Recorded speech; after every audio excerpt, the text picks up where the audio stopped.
para sa pinakabagong balita.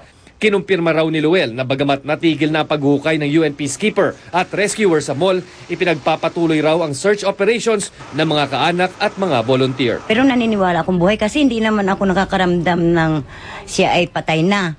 Ang pamilya ni Grace at Geraldine patuloy na umaasa sa magandang balita na buhay sila at nakaligtas sa trahedya. Shino Gaston, Nakatutok, 24 oras.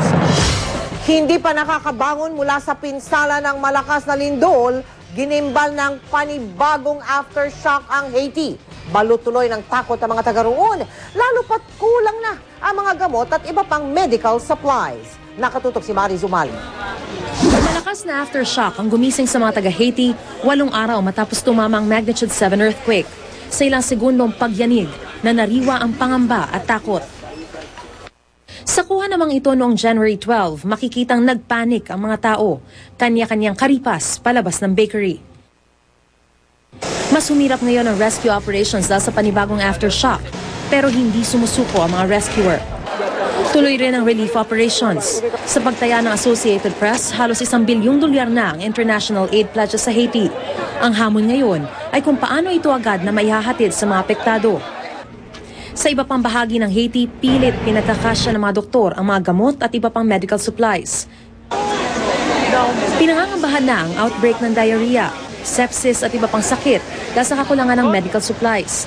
Si Richardson Lagradel, nakaligtas matapos matrap ng 3 araw sa guho.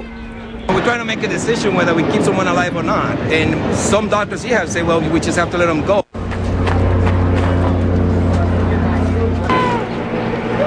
Pero dahil kulang ang medical equipment, tuluyan siyang binawian ng buhay. It's harder when they come in conscious and begging you to save them. And there's nothing we can do. Tinatayang 200,000 ang namatay sa January 12 earthquake, kaya ang paglibing sa mga bangkay, problema rin. Karamihan inililibing nang hindi man lang nabigyan ng maayos na seremonya. Pero meron pa ring magandang balita. Tulad na lang sa makeshift hospital na ito kung saan isang sanggol ang isinilang. Mariz Umali, Nakatutok, 24 oras. Sa iba pang balita, may matibay na ebidensya ng mga otoridad sa kasong murder laban kay Jason Ivler. Dahil naman sa pagkakanlo umano kay Ivler, iniimbestigahan na ang kanyang mga kaanak kabilang ang singer na si Freddie Aguilar. Nakatutok si JP Soriano. Ang balang ito ay mula sa Kimber Caliber 45 pistol ni Jason Ivler. Nakuha ito matapos siya makipagbarilan sa NBI agents noong Lunes.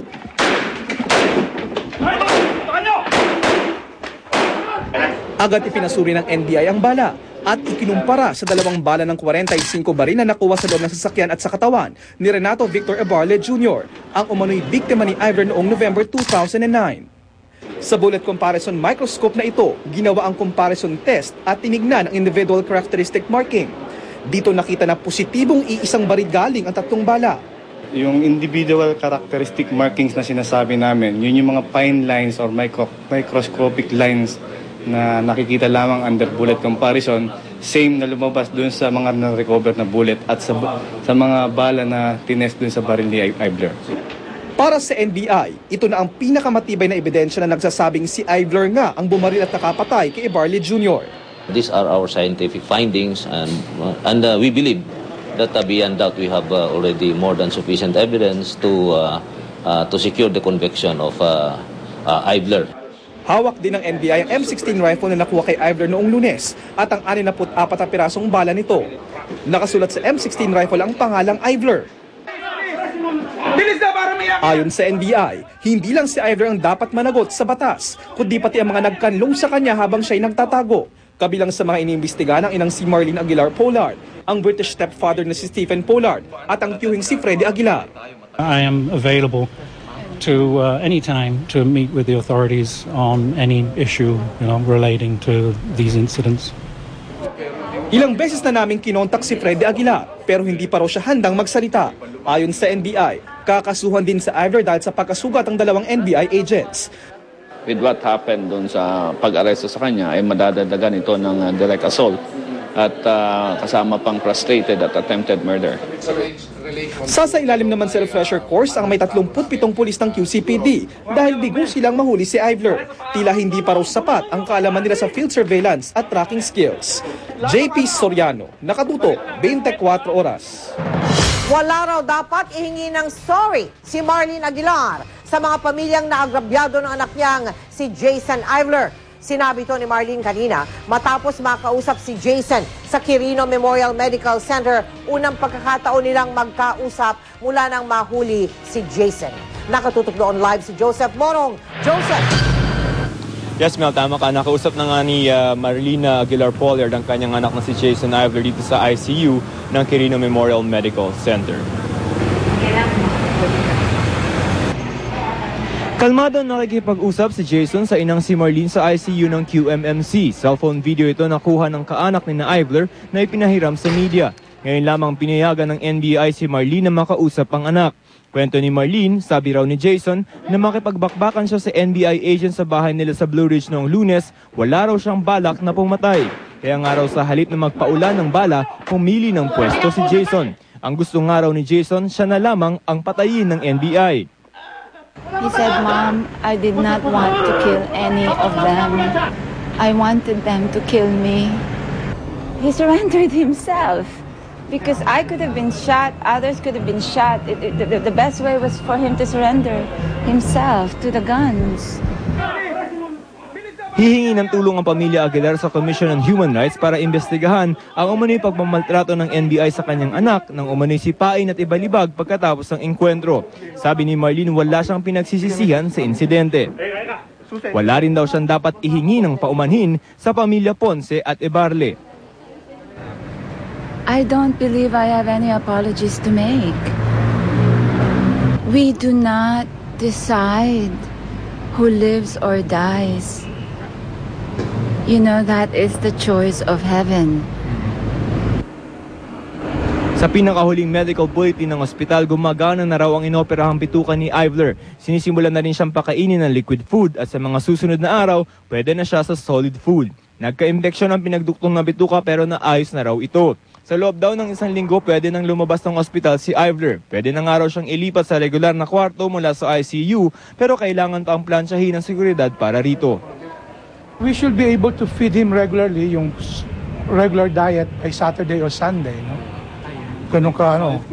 Yeah, and then actually dapat pwede na nga siyang lumakad-lakad ngayon. He's really moving about.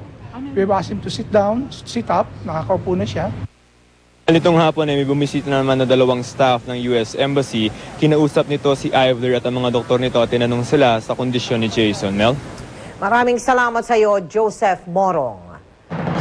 Iniharap ngayon sa media ang impormante ng NBI na naging susi para matuntun, si Jason Ivler.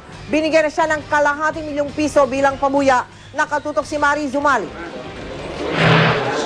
Balot ang buong katawan at nakabonet nang ipresenta sa media ang impormanteng nagbigay umano ng tip sa kinaroroonan ni Jason Ivler. Nang makaharap siya ng ama ng isa sa mga biniktima ni Ivler na si Undersecretary Renato Ebarle Sr., lubos siyang pinasalamatan. Binigyan siya ng reward na ₱250,000 mula sa Office of the President. Ang karagdagang ₱250,000 ibibigay naman ng NCRPO. Nagpapasalamat ako sa ating informant. Providential ito, he came out, a very reliable informant that led to the arrest of Jason Aguilar Ivler. Sa pakiusap ng informante, hindi na siya nagsalita para di mabusesan. Pero pinasasabi niyang lumantad siya sa nais na makatulong. Gusto lang niya mabigyan ng justice yung pagkamatay ng anak ni Yusek Ebarle. Marami raw ang nagbigay ng tip, pero ang impormanting ito ang nagbigay ng pinakatamang impormasyon. Lahat ng ating mga operatiba ay may instruction never to reveal the identity ng ating informants. Ito po ay talagang ginagawa ng any police or investigative agency to protect their informant. Habang nagpa-press con, naiyak muli si Undersecretary Ebarle. I thought I would be sitting here in my official capacity as a government official sa ibang kaso. Naisip ko lang, kaso